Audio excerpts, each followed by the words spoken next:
সংস্কারের বিপক্ষে নয় বিএনপি, তবে ডিসেম্বর জানুয়ারিতে নির্বাচন না হলে আন্দোলনের হুঁশিয়ারি।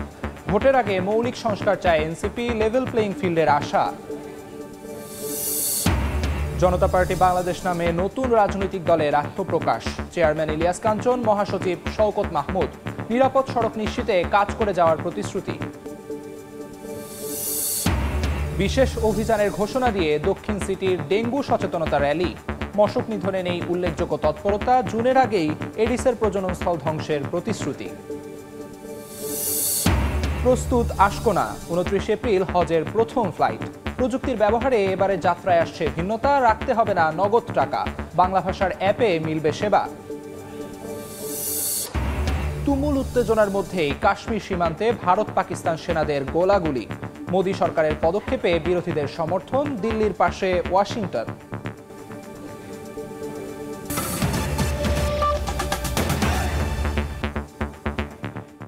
সময় সংবাদের সঙ্গে আছি আমি আমিরুল ইসলাম আলিফ।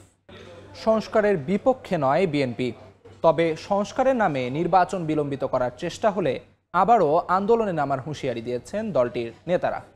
বলছেন, জাতীয় ঐকমত্য কমিশনে দেয়া রাজনৈতিক দলের প্রস্তাব প্রকাশ করে 1 মাসের মধ্যেই জুলাই সনদ স্বাক্ষর করে নির্বাচনী রোডম্যাপ দেয়া সম্ভব। প্রধান উপদেষ্টা ডক্টর ইউনূসের প্রতি আস্থা রেখে বিএনপি নেতারা বলছেন, ডিসেম্বরের মধ্যেই অন্তর্বর্তী সরকারের অধীনেই নিরপেক্ষ ভোট হতে পারে। আহমেদ সালেহিনের বিশেষ রিপোর্ট। জুলাই বিপ্লবের পর ভেঙে পড়া রাষ্ট্র মেরামতের সংস্কার প্রস্তাবে রাজনৈতিক দলগুলোর সাড়া আশা জাগিয়েছে নতুন বাংলাদেশ বিনির্মাণে। এর সঙ্গে যোগ হয়েছে 1.5 যুগের ভোটাধিকার ফিরে পাওয়ার আকাঙ্ক্ষা পূরণে দ্রুত নির্বাচন আয়োজন। রাজনৈতিক দলগুলোর মধ্যে এ নিয়ে মিশ্র প্রতিক্রিয়া থাকলেও দেশের অন্যতম রাজনৈতিক দল বিএনপি সংস্কারের পাশাপাশি শিগগিরই নির্বাচন অনুষ্ঠানে নিজেদের অবস্থানে অনড়। আর এ নিয়ে বরাবরের মতোই কিছু মহলের সমালোচনার মুখে বিএনপি। দলটি সংস্কার চায় না, ক্ষমতা চায়, এমন অভিযোগে দলটির নেতাদের সাফ জবাব, স্বৈরাচারী সরকার ক্ষমতায় থাকতেই রাষ্ট্র মেরামতের 31 দফা দিয়ে এসেছেন তারা। জাতীয় ঐকমত্য কমিশনের সংস্কারের প্রস্তাবেও সাড়া দিয়ে বিএনপি ইতিবাচক অবস্থান নিয়েছে বলেও জানান নেতারা। সংস্কার নিয়ে তো বিএনপির কোনো সমস্যা নেই। বিএনপি তো এই সংস্কারের কথা বলতেছে আজকে 7-8 বছর থেকে। একবারে কি সংস্কার হয়? সংস্কার চলতেই থাকবে। যে সরকারে আসুক সংস্কার করতে হবে, যেগুলি হাতে আছে এগুলি আবার নতুন নতুন সংস্কার। তো এটা নিয়ে তো আমাদের কোনো সমস্যা নেই, আমরা তো সংস্কার চাই। যারা কোনোদিন সংস্কারের শব্দ মুখ দিয়ে বের হয়ে 7 বছর আগে থেকে বিএনপি সংস্কার, ভিশন 2030, তারপরে 27 দফা বিএনপির সংস্কার, তারপরে যুগপৎ সবাইকে নিয়ে 31 দফা, শেখ হাসিনা পালিয়ে যাওয়ার 2 বছর আগে, তখন সংস্কার বলে কোনো শব্দ এদের মুখে শুনি নেই। এরা অনেকের আস্থায়ও ছিল না। গণতন্ত্রকে ফিরিয়ে আনা, বাঁচিয়ে রাখা এবং গণতান্ত্রিক শাসন ব্যবস্থাকে সুদৃঢ় করার জন্য সমস্ত উদ্যোগ আমি মনে করি বিএনপির নেতৃত্বে হয়েছে। ঐকমত্য কমিশনের কাছে দেয়া সব রাজনৈতিক দলের সংস্কার প্রস্তাব প্রকাশ করে 1 মাসের মধ্যে জুলাই সনদে স্বাক্ষরের মাধ্যমে আগামীর নির্বাচনী রোডম্যাপ দেওয়া সম্ভব, এমন দাবি করে বিএনপি নেতারা বলছেন, নির্বাচন বিলম্বিত করার ভিন্ন কোনো উদ্দেশ্য থাকলে অতীতের মতো আবারও আন্দোলনে নামবেন তারা। এটা পাবলিক করলে সবাই জানলো কোথায় ঐক্যমত হয়েছে, কোথায় হয়নি। যেখানে ঐক্যমত হয়েছে ওই সংস্কারগুলো 1 মাসের মধ্যে সমাধান করা সম্ভব। সনদ সই করে নির্বাচনের ডেট 1 মাসের মধ্যে দেওয়া সম্ভব। অগাস্ট সেপ্টেম্বরে নির্বাচন হতে পারে। ইলেকশন ডিলে করার আমি কোনো কারণ দেখি না। ফেব্রুয়ারি মাসে আসবে রোজা, ফেব্রুয়ারি মাসের 15-20 তারিখের দিকে, তারপরে গরম, তারপরে আবার ঈদ, এসএসসি পরীক্ষা আছে। অবাধ, সুষ্ঠু, গ্রহণযোগ্য নির্বাচন এবং এটা জানুয়ারির মধ্যে হওয়াই ভালো। এর পরে গেলে এটা এই জাতি, জনগণ, বিএনপি আমরা মানব না। বিএনপি নেতারা বলেন, ডিসেম্বরের মধ্যে নির্বাচন হলে অন্তর্বর্তীকালীন সরকারের অধীনেই জাতীয় নির্বাচন নিরপেক্ষ হতে পারে। আমরা মনে করি অন্তর্বর্তী সরকার ডিসেম্বরের মধ্যে, তার আগে যদি নির্বাচনের ব্যবস্থা করেন, এ নিয়ে কোনো প্রশ্ন উঠবে না। প্রফেসর মোহাম্মদ ইউনূস তিনি তার নিরপেক্ষতা বজায় রাখবেন, সেটা আমরা আশা করি। ডিসেম্বরের মধ্যেই নির্বাচনী রোডম্যাপ আদায়ে নিজেদের মতামতের সঙ্গে ঐক্যমত্যে শরিক ছাড়াও বিভিন্ন রাজনৈতিক দলের সঙ্গে আলোচনা চালিয়ে যাচ্ছে বিএনপি। আহমেদ সালেহিন, সময় সংবাদ, ঢাকা। নির্বাচন বিলম্বের পক্ষে নয় জাতীয় নাগরিক পার্টি এনসিপিও। অন্তর্বর্তী সরকারের বেঁধে দেয়া সময়ের মধ্যেই মৌলিক সংস্কার শেষ করে ভোট সম্ভব বলে মনে করেন নেতারা। এদিকে নির্বাচনী প্রচারণায় চমকের কথা উল্লেখ করে নেতারা বলছেন, পুরনো ব্যবস্থা থেকে বেরিয়ে নতুন রূপে গণসংযোগের পরিকল্পনা নেওয়া হচ্ছে। তাদের প্রত্যাশা নির্বাচনে লেভেল প্লেইং ফিল্ড নিশ্চিতে সরকার এবং রাজনৈতিক দলগুলো আন্তরিক হবে। শাবাব ওয়াসির রিপোর্ট।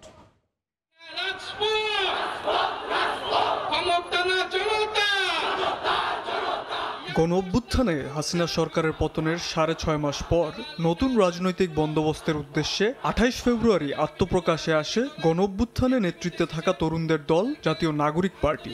নির্বাচনের আগে মৌলিক সংস্কার ও আওয়ামী লীগের বিচারের দাবিতে অনড় দলটি। মৌলিক সংস্কার বলতে ঠিক কোন সংস্কারগুলোর উপর গুরুত্ব দিচ্ছে দলটি তা জানালেন এনসিপি নেতারা। মৌলিক সংস্কার কথাটার মানে হচ্ছে আমাদের রাষ্ট্রের যে স্বৈরতান্ত্রিক ভিত্তি এটাকে বিলোপ করে একটা গণতান্ত্রিক কাঠামো তৈরি করা, এটি হচ্ছে মৌলিক সংস্কারের মানে। এখন যে অ্যারেঞ্জমেন্ট রাষ্ট্র, সরকার, দল, প্রশাসন মিলে একটা ভয়ঙ্কর একটা সিন্ডিকেট হয়ে দাঁড়ায়, যা দল তাই সরকার, তাই রাষ্ট্র, তাই প্রশাসন, বিচার বিভাগকে যেন রাজনীতিকরণ করতে না পারে। এক্সিকিউটিভ এবং লেজিসলেচার, আইন বিভাগ এবং নির্বাহী বিভাগ, এদের মধ্যে সেপারেশন। নির্বাহী বিভাগ আইন বিভাগকে নিয়ন্ত্রণ করতে পারবে না। এখন আমরা যেটা বলে থাকি, প্রধানমন্ত্রী যাতে স্বৈরতান্ত্রিক না হয়ে উঠতে পারে সেজন্য যাতে দুইবারের পরে কেউ প্রধানমন্ত্রী না থাকে। মন্ত্রী পরিষদ শাসিত সরকার, অর্থাৎ মন্ত্রীরা হলো সিদ্ধান্ত নেবে।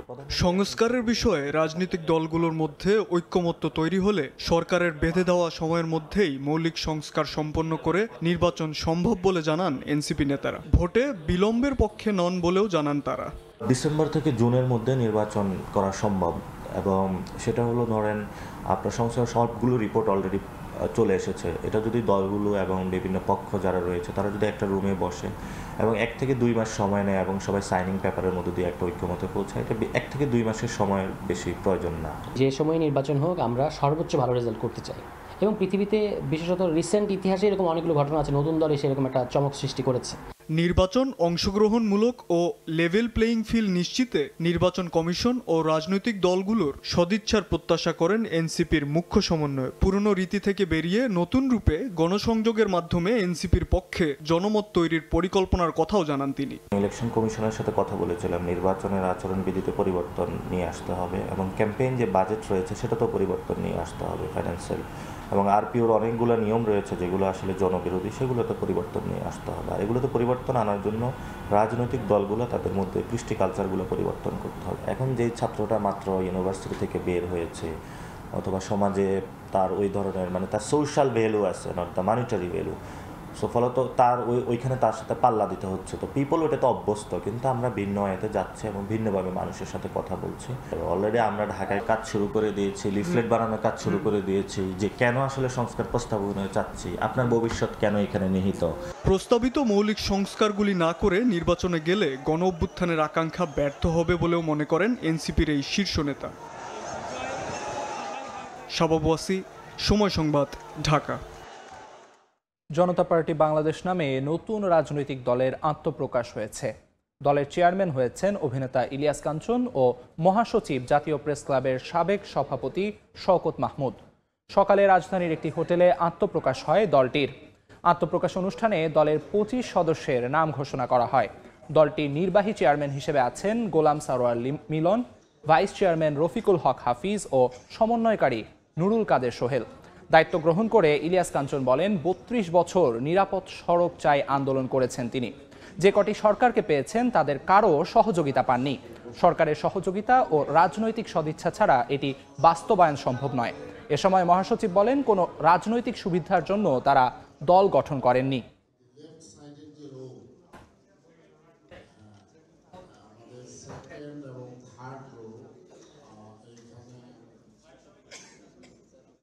নিরাপদ সড়ক চায়ের সঙ্গে যুক্ত থেকে যেভাবে সততার সঙ্গে এদেশের মানুষের জন্য কাজ করেছি, ঠিক তেমনিভাবে আমি এই রাজনৈতিক দলের সঙ্গে যুক্ত হয়ে আমি আপনাদের জন্যে, এদেশের জন্যে সততার সঙ্গে আমি কাজ করতে চাই। আমি আশা করব যে আপনারা আমার এই কাজের সহযোগিতা করবেন। মশক নিধন ও বিশেষ পরিচ্ছন্নতা অভিযানের ঘোষণা দিয়ে ডেঙ্গু সচেতনতা র্যালি করেছে ঢাকা দক্ষিণ সিটি কর্পোরেশন। তবে র্যালি শেষে মশক নিধনে উল্লেখযোগ্য কোনো তৎপরতা চোখে পড়েনি। এদিকে জুনের আগেই এডিসের প্রজননস্থল ধ্বংসের প্রতিশ্রুতি দিয়েছেন ডিএসসিসি প্রশাসক।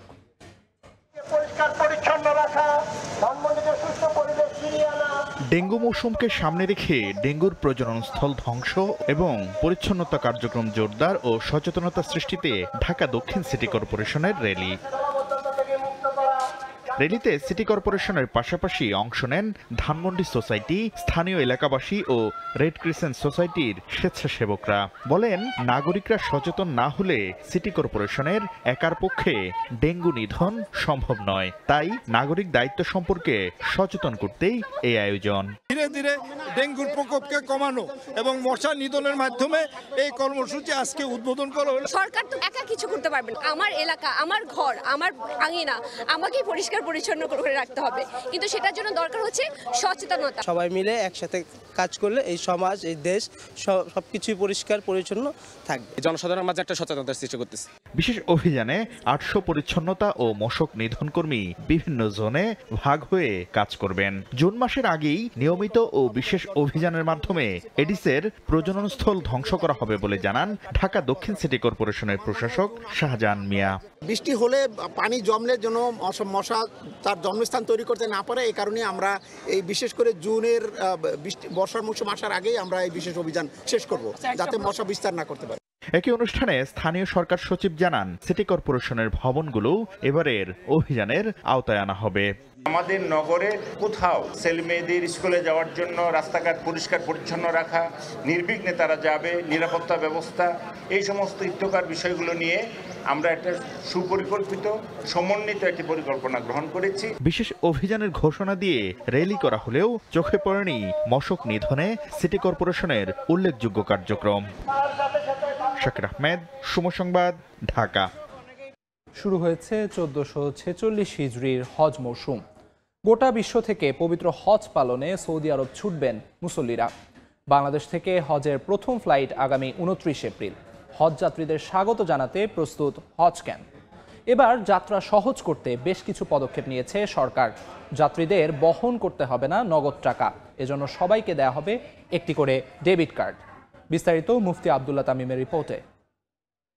হজ মুসলমানদের অত্যন্ত গুরুত্বপূর্ণ একটি ফরজ ইবাদত। প্রতি বছর হজ পালনের উদ্দেশ্যে লাখ লাখ মুসলিম সারা বিশ্ব থেকে সৌদি আরবে গমন করেন। এবছর বাংলাদেশ থেকে প্রায় 87,000 মুসলিম হজ পালনের উদ্দেশ্যে সৌদি আরবে যাবেন। তাদের মধ্য থেকে সরকারি মাধ্যমে 5,200 জন এবং বেসরকারি মাধ্যমে 81,900 জন বাংলাদেশের হজ যাত্রা শুরু করবেন। আমাদের বিগত বছর সময়ে যে সমস্ত সমস্যাগুলো ছিল সেইগুলোকে আমাদের পূর্বেই চিহ্নিত করা আছে, সেইগুলো যাতে এবছরে আর না থাকে সেজন্য আমরা পদক্ষেপ নিয়েছি।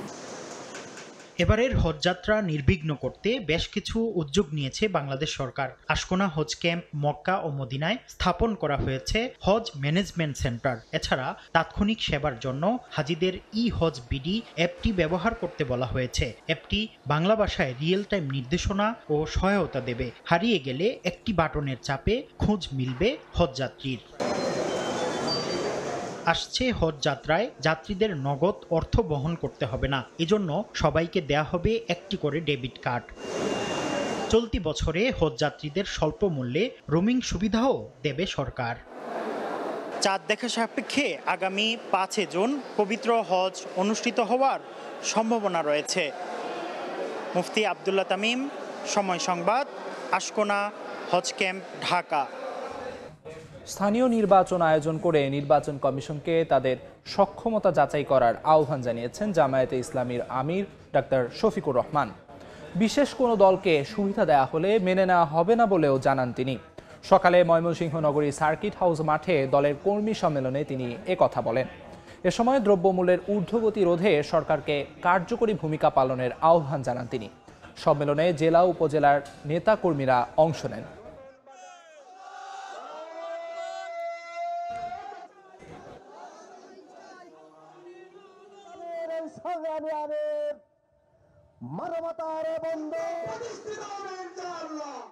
সেই নির্বাচনের আগে তারা জনগণ এখন সাফার করছে স্থানীয় সরকারের বিভিন্ন জায়গায় প্রতিনিধি না থাকার কারণে। স্থানীয় সরকার নির্বাচনটা দিন, আমরা দেখি আপনাদের সদিচ্ছা এবং সক্ষমতা কতটুকু, এটার প্রমাণ আপনারা পেশ করুন। যদি এতে জনগণ সন্তুষ্ট হয় জনগণের পরবর্তী খেদমতের জন্য জনগণ আপনাদেরকে পূর্ণ সহযোগিতা দেবে। রাজধানীর মিরপুরে একটি জুটের গুদামে প্রায় 2 ঘন্টার আগুনে বেশ ক্ষয়ক্ষতি হয়েছে। শুক্রবার ভোর 6টার দিকে লাগা আগুন সকাল 8টার দিকে নিয়ন্ত্রণে আনে ফায়ার সার্ভিসের 3টি ইউনিট। ফায়ার সার্ভিস তাৎক্ষণিক ক্ষতির পরিমাণ জানাতে না পারলেও গুদাম মালিকের দাবি আগুনে 35 লাখ টাকার ক্ষতি হয়েছে। শুক্রবার ভোর 6টা মিরপুর 11 নম্বরের ঝুটপট্টিতে হঠাৎ দাউ দাউ করে জ্বলে ওঠে আগুন। ধোঁয়ার কুণ্ডুলিতে ছেয়ে যায় চারপাশ। খবর পেয়ে ঘটনাস্থলে যায় ফায়ার সার্ভিস। আগুন নিয়ন্ত্রণে যোগ দেন স্থানীয়রাও। গোডাউনের কর্মচারীর অভিযোগ, পূর্ব শত্রুতার জেরে কেউ আগুন দিয়েছে। তবে সুষ্ঠু তদন্ত করে আগুন লাগার কারণ বের করার দাবি গোডাউন মালিকের। এই জায়গায় এসে দেখি আগুন জ্বলতেছে, তাই আমরা হাতে হাতে ধরে নিবানোর চেষ্টা করছি। তারপরে ফায়ার সার্ভিস কল দেওয়া হয়েছে, তারপরে ফায়ার সার্ভিস আসছে। এটা কেউ লাগাইয়া দিছে, প্রচুর পরিমাণের ক্ষতি হয়েছে এই ঘরে থেরাপি শত্রু আছে। আরো একবার বলছে যে তোমার দোকানের কর্মচারী আর তোমাকে দোকান পুড়ে দিব। ক্ষতিপূরণ 35 লাখ টাকা ধরেন নিম্নতমে। ফায়ার সার্ভিসের কর্মকর্তারা জানান, গুদামের 2 পাশ দিয়ে পানি ছিটানোর কারণে আগুন বেশি ছড়ায়নি। 3টি ইউনিটের চেষ্টায় সকাল 9:45টার দিকে নিয়ন্ত্রণে আসে। পুরোপুরি নিভে যায় সকাল 10টার দিকে। দ্রুততম সময়ের মধ্যে 2 সাইড দিয়ে অ্যাটাক করে আগুনটা আর পার্শ্ববর্তী যে গোডাউনগুলোতে আছে সেগুলোতে আর স্প্রেড করার স্কোপ দেয় নাই, যার পরিপ্রেক্ষিতে আগুনটা এখন সম্পূর্ণ নিয়ন্ত্রণে। মালিক পক্ষের সাথে কথা বলে পরে একটা তদন্ত কমিটি করে এর পরিপ্রেক্ষিতে ফাইন্ড আউট করা যাবে যে আগুনের কারণ কি বা কি পরিমাণ ক্ষয়ক্ষতি হয়েছে। আগুন লাগার ঘটনায় 5 সদস্যের তদন্ত কমিটি গঠন করা হবে বলে জানিয়েছে গোডাউন মালিক সমিতি। আবু সাইদ নিশান, সময় সংবাদ, ঢাকা। আলোচিত বেসিক ব্যাংকের ঋণ জালিয়াতির একই ঘটনায় কেউ হয়েছেন আসামি, আবার কাউকে করা হয়েছে সাক্ষী। এমনকি যেসব কর্মকর্তা ঋণ দিতে চাননি তারাও আছেন আসামির তালিকায়। এমন সব পর্যালোচনা তুলে ধরে 2015 সালে রাজধানীর পল্টন থানায় করা একটি মামলা আবার তদন্তের জন্য দুদকে ফেরত পাঠিয়েছেন ঢাকার বিশেষ জজ আদালত। আইনজীবীরা বলছেন, মন গড়া চার্জশিটের কারণে কঠিন হয়ে পড়বে ন্যায় বিচার নিশ্চিত করা। আর দুদক সংস্কার কমিশন প্রধান বলছেন, উদ্দেশ্যমূলকভাবে মামলা দুর্বল করার দায়ে দুদকের কার্যক্রমেরই তদন্ত করা উচিত।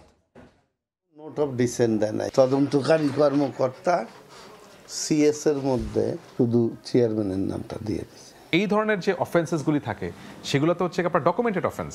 এটা উদ্দেশ্যমূলকভাবে এটা করা হয়েছে। বেসিক ব্যাংক দেশের ব্যাংক খাতের এক সমালোচিত নাম। এই ব্যাংকের কয়েক হাজার কোটি টাকা ঋণ জালিয়াতির ঘটনায় ঢাকা ও চট্টগ্রামে মামলা হয়েছে 50টির বেশি। তারই একটি হয় 2015 সালে পল্টন থানায়, যেখানে আসামি করা হয় 18 জনকে। 7 বছরের তদন্ত শেষে 2022 সালে চার্জশিট দেয় দুদক। এরপর এজাহার চার্জশিট আনুষঙ্গিক নথি পর্যালোচনা করে গেল 3 ফেব্রুয়ারি আরও তদন্তের জন্য তা ফের দুদকে পাঠিয়ে দেন ঢাকার বিশেষ জজ আদালত 1, যেখানে অসঙ্গতি হিসেবে তুলে ধরা হয়েছে বোর্ড সভায় সর্বসম্মতিক্রমে ঋণ প্রস্তাব অনুমোদন করা হলেও চার্জশিটে শুধু চেয়ারম্যান ও ব্যবস্থাপনা পরিচালক সহ 2-3 জনকে আসামি করা হয়েছে। বোর্ডের বাইরে যেসব কর্মকর্তা ঋণ দিতে চাননি তাদেরও আসামি করা হয়েছে। মানা হয়নি basic bank credit policy guideline. একই অভিযোগে কাউকে করা হয়েছে আসামি, আবার কেউ হয়েছেন সাক্ষী। সেম কাজ করে পরিচালনা পরিষদের সবাই যদি সাক্ষী হয় তাহলে চেয়ারম্যানও সাক্ষী হবে। এখানে ওনাকে সাক্ষী না করে ওনারা আসামি করছে। সুপ্রিম কোর্টের এই আইনজীবীর মতে, ব্যাংকে সমস্ত তথ্য প্রমাণ থাকার পরও মন গড়া চার্জশিট মামলাকে শুধু দুর্বলই করেনি, প্রশ্নের মুখে ফেলেছে দুদকের সক্ষমতাকে। এই ইনভেস্টিগেশন এতদিনও বা কেন লাগবে? একটা অর্থ যদি দুর্নীতির মাধ্যমে আত্মসাৎ হয়ে থাকে, সেই অর্থকে ট্র্যাক করা, ট্রেস করা, কারা কারা এখানে ইনভলভ ছিল, সব তো ডকুমেন্টেশনের। দুদক সংস্কার কমিশন প্রধান বলছেন, বেসিক ব্যাংকের মামলাগুলো যে ইচ্ছাকৃতভাবে দুর্বল করা হয়েছে এটা তারই প্রমাণ। সঠিক ঘটনা সামনে আনতে এই ব্যাংক সংশ্লিষ্ট দুদকের পুরো কার্যক্রমেরই তদন্ত হওয়া উচিত বলে মনে করেন তিনি। দুদক যে উদ্দেশ্যমূলকভাবে এটা করেছে মামলাটাকে দুর্বল করার জন্য, সেটারই একটা দৃষ্টান্ত। আমি মনে করি যে বেসিক ব্যাংকের ঘটনাটাকে নিয়ে শুরু থেকে যা ঘটেছে তৎকালীন দুদকের হাতে, সেটার কারণে সেটার প্রেক্ষিতে উচিত হচ্ছে যে তৎকালীন দুদকের নেতৃত্বে যারা ছিল তাদেরকে জবাব দিতে হয়। তা না, আগামী 4 জুন নতুন তদন্ত রিপোর্ট জমা দিতে বলেছেন আদালত। কামরুল হাসান সবুজ, সময় সংবাদ, ঢাকা। এবার বাণিজ্যের সংবাদ।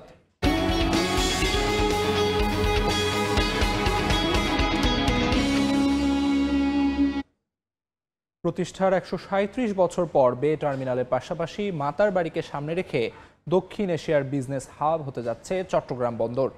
একই সঙ্গে সিঙ্গাপুর, কলম্বোর মতো উন্নত বন্দরকে পাশ কাটিয়ে 32,000 কোটি টাকার বে টার্মিনাল এবং মাতারবাড়ি হয়ে উঠতে যাচ্ছে ভূ রাজনৈতিকভাবে গুরুত্বপূর্ণ এই অঞ্চলের একমাত্র ট্রান্সশিপমেন্ট পোর্ট। সুযোগ সৃষ্টি হচ্ছে প্রতিবেশী দেশগুলোর এই বন্দর ব্যবহারের। সাখাওয়াত টিপুর ক্যামেরায় বিস্তারিত জানাচ্ছেন কমল দে। চট্টগ্রাম নগরীর পতেঙ্গার বে টার্মিনাল এভাবে পড়ে আছে অন্তত 10 বছর।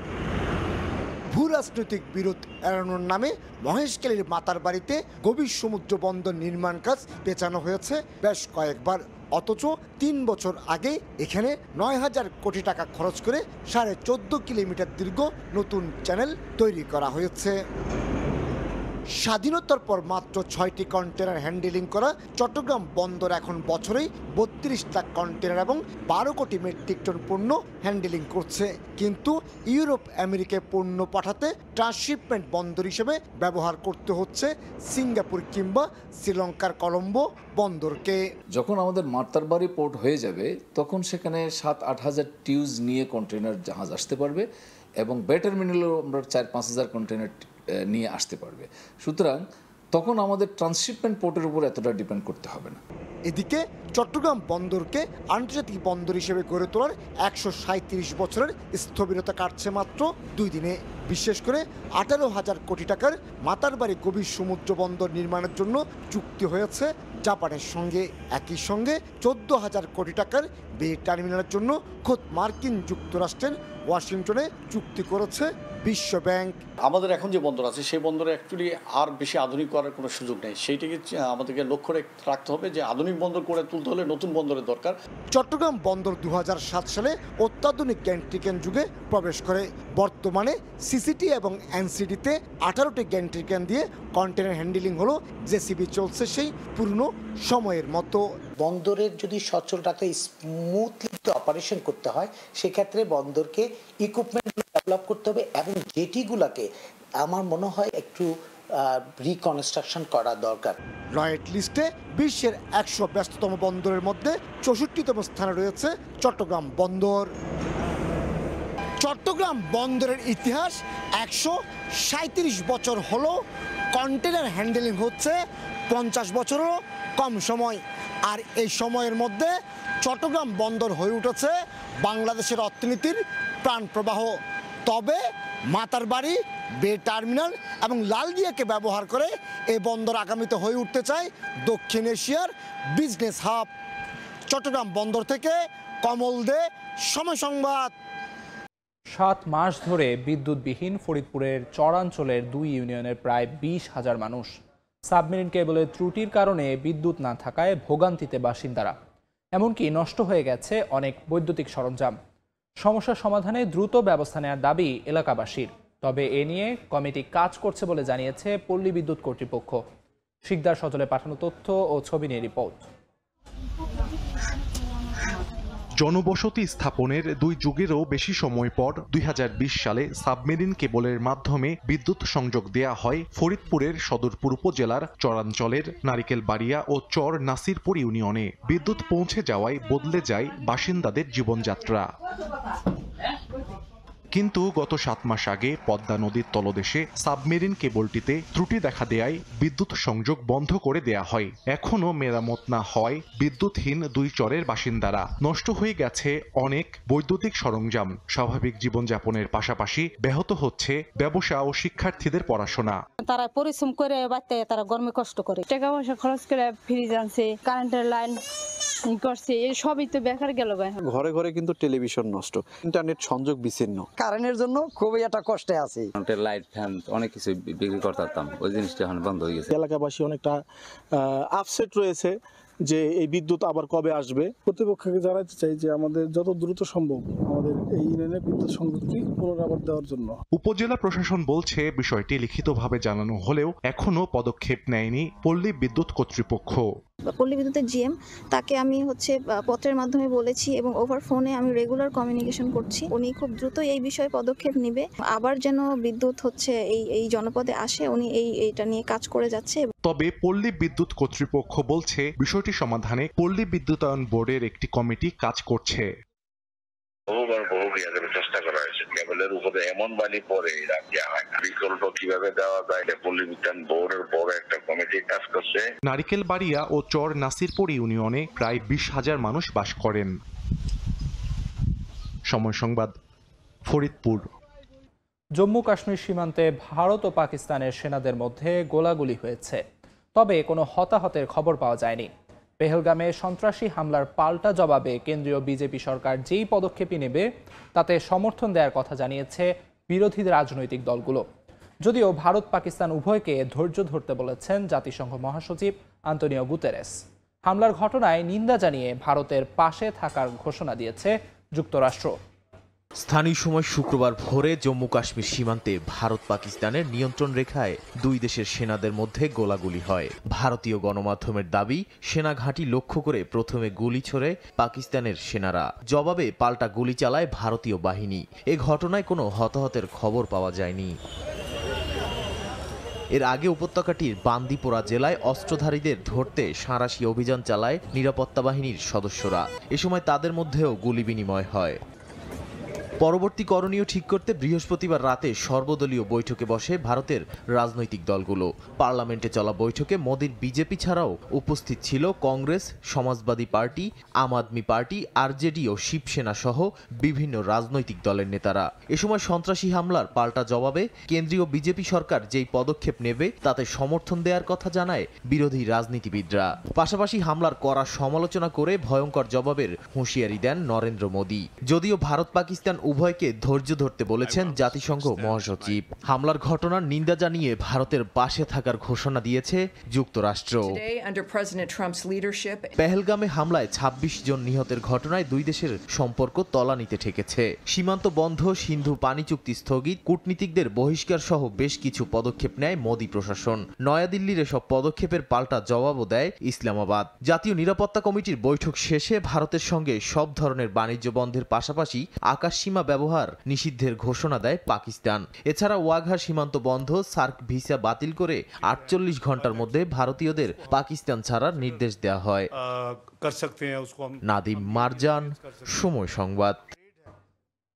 যুক্তরাষ্ট্রের সঙ্গে বাণিজ্য আলোচনায় আগ্রহী হলেও শর্ত হিসেবে যুক্তরাষ্ট্রকে শুল্ক প্রত্যাহারের আহ্বান জানিয়েছে চীন। বেইজিং জানায়, ওয়াশিংটনের সঙ্গে এ পর্যন্ত কোনো আনুষ্ঠানিক আলোচনা শুরু হয়নি, চুক্তির তো প্রশ্নই ওঠে না। এ সম্পর্কিত যে কোনো সংবাদ মিথ্যা বলে জানিয়েছেন দেশটির পররাষ্ট্র মন্ত্রণালয়ের মুখপাত্র। তবে এ বিষয়ে মার্কিন অর্থমন্ত্রী স্কট বেসেন্ট জানান, এখনও আলোচনা শুরু না হলেও শুল্ক বিষয়ে বড় সমঝোতার সম্ভাবনা দেখছেন তিনি।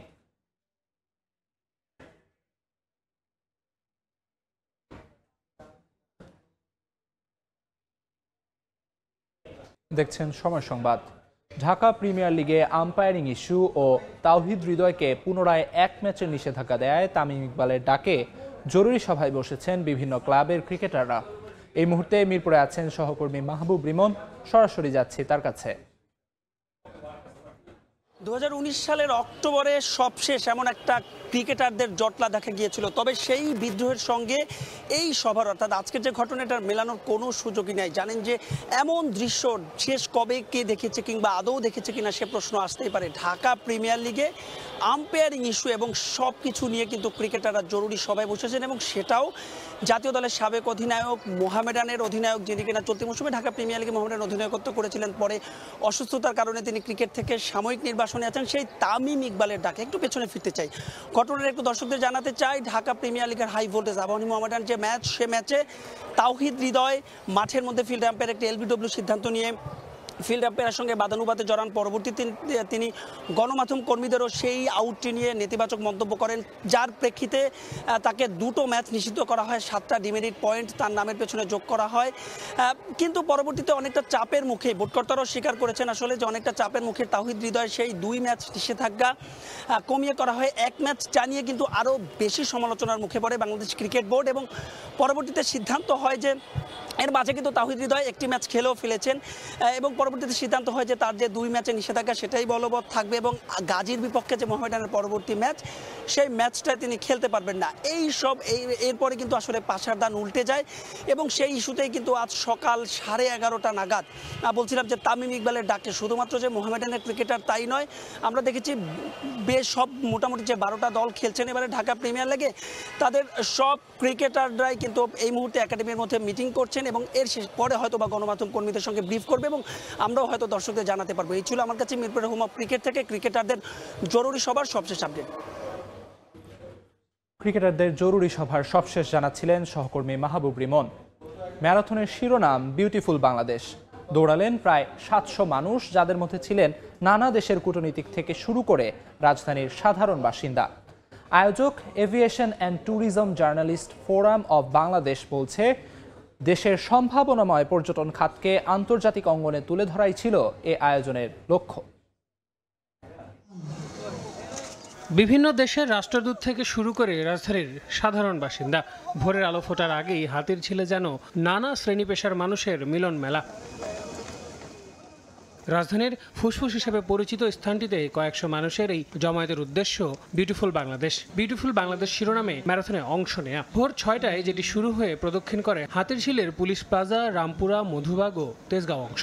একটু করে হলেও হাঁটাহাঁটি, দৌড়াদৌড়ি এগুলো দরকার আছে। আর এছাড়া বাচ্চাদের সাথে নিয়ে করতে পারলে বাচ্চারাও অনুপ্রাণিত হবে, অভ্যস্ত হবে। তাদের স্বাস্থ্যের জন্য, যেটা আমাদের জন্য আমরা করতে পারিনি, ওরা নিশ্চয়ই এইসবে উদ্বুদ্ধ হবে, এই জন্যই নিয়ে আসা আর কি। আমার এই দৌড় ছোটকাল থেকে অনেক ভালো লাগে, সেই জন্য আমি দৌড়াদৌড়ির পেছনে আছি। প্রায় 700 মানুষের অংশগ্রহণে এই ম্যারাথনের আয়োজক aviation tour and tourism journalist forum of Bangladesh. অংশ নেয় বেসামরিক বিমান চলাচল কর্তৃপক্ষ, বাংলাদেশ ট্যুরিজম বোর্ডের প্রতিনিধি সহ ঢাকায় নিযুক্ত প্রায় 10টি দেশের রাষ্ট্রদূত ও কূটনীতিকরা। ছিলেন দেশ বিদেশের এভিয়েশন ও পর্যটন খাত সংশ্লিষ্ট কর্মী ও পেশাদার দৌড়বিদরাও। Highlighting the right values, health and fitness, as well as unity and camaraderie, which I think are the hallmarks of the vibrant soul of Bangladesh. এখানে আসলে অনেক ধরনের মানুষের সাথে পরিচয় হয়, তো আমার অনেক ধরনের নতুন নতুন মানুষের সাথে মিশতে ভালো লাগে। আসলে ঢাকা শহরে তো আমরা বন্দি এক প্রকার, এবং খুব বেশি সুযোগও হয় না, একা একা হাঁটা দৌড়ানোর খুব একটা সুযোগও হয় না। নাগরিক ব্যস্ততার মাঝে এমন আয়োজনের ধারাবাহিকতা ধরে রাখার পাশাপাশি অংশগ্রহণকারীদের চাওয়া ভবিষ্যতে আন্তর্জাতিক মানের ম্যারাথন আয়োজন হবে বাংলাদেশেই। দেশের সম্ভাবনাময় পর্যটন খাতকে আন্তর্জাতিক অঙ্গনে তুলে ধরতেই এমন উদ্যোগের কথা জানালেন আয়োজকরা। আমরা আশা করি এর মাধ্যমে বাংলাদেশের পর্যটন এর ব্র্যান্ডিং হবে। বাংলাদেশের পর্যটনকে আমাদের সবার ডোমেস্টিক এবং ইন্টারন্যাশনাল এরিনাতে যাতে আমরা প্রমোট করতে পারি। ম্যারাথনে বিজয়ীদের পাশাপাশি অংশগ্রহণকারীদের নিয়ে হয় র্যাফেল ড্র, দেয়া হয় পুরস্কার। পরে আগামী ডিসেম্বরে শীতকালীন ম্যারাথন আয়োজনের ঘোষণা দেয় আয়োজকরা। আল আমিন তুষার, সময় সংবাদ, ঢাকা। এ পর্যায়ে শীর্ষ সংবাদগুলো জানিয়ে দিচ্ছি আরেকবার। সংস্কারের বিপক্ষে নয় বিএনপি, তবে ডিসেম্বর জানুয়ারিতে নির্বাচন না হলে আন্দোলনের হুঁশিয়ারি। ভোটের আগে মৌলিক সংস্কার চায় এনসিপি, লেভেল প্লেইং ফিল্ডের আশা। জনতা পার্টি বাংলাদেশ নামে নতুন রাজনৈতিক দলের আত্মপ্রকাশ। চেয়ারম্যান ইলিয়াস কাঞ্চন, মহাসচিব শওকত মাহমুদ। নিরাপদ সড়ক নিশ্চিতে কাজ করে যাওয়ার প্রতিশ্রুতি। এবং বিশেষ অভিযানের ঘোষণা দিয়ে দক্ষিণ সিটি ডেঙ্গু সচেতনতা র্যালি। মশক নিধনে নেই উল্লেখযোগ্য তৎপরতা, জুনের আগেই এডিসের প্রজনন স্থল ধ্বংসের প্রতিশ্রুতি।